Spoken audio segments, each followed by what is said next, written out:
wa Tanzania. So far so good. Yani mimi nilikuwa na wasiwasi mno kwamba kampeni zikianza, yani Watanzania mtakuwa mnajaza mikutano yao, mnaenda kujaa pale.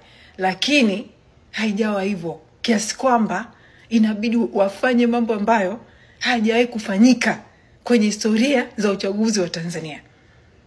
Watanzania mmewasusia mikutano kiasi kwamba wanabeba wanajeshi wetu, wanabeba wanajeshi wa wananchi ndio wakajaze mikutano, wanabeba askari polisi.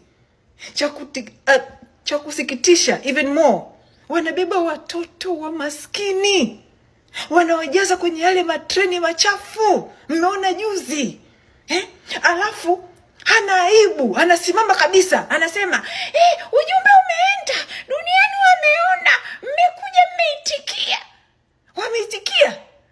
Watoto wa maskini umewabeba kwenye matreni na bado unajisifia mmeitikia. Wewe Samia,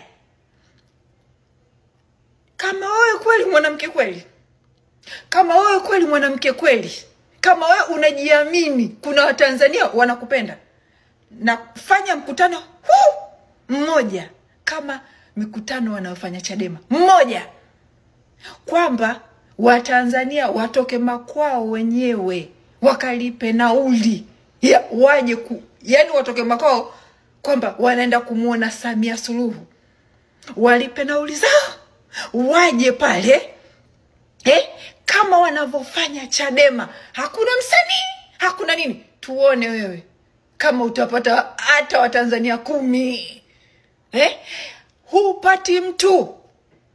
Kwa hiyo sasa sikiliza, hizi sinema zako unazofanya za kujaza mikutano, hizi sinema zako zinasaidia nini? Wananchi wamesha kukataa. Hivi unadhani hichi kiini macho kinaenda kubadili nini? Yani hichi kiini macho unachokifanya kinaenda kubadili nini? Wewe umeshakataliwa. Yani ni hivi, kuanzia tarehe 29 Oktoba Watanzania, kama yule jamaa ambapo kasema posti hiyo hapo ya nyuma, kuanzia tarehe 29 Oktoba Watanzania hatutakutambua tena kama rais wa nchi. Hatutakutambua kama rais wa Tanzania. Sababu hatujakuchagua.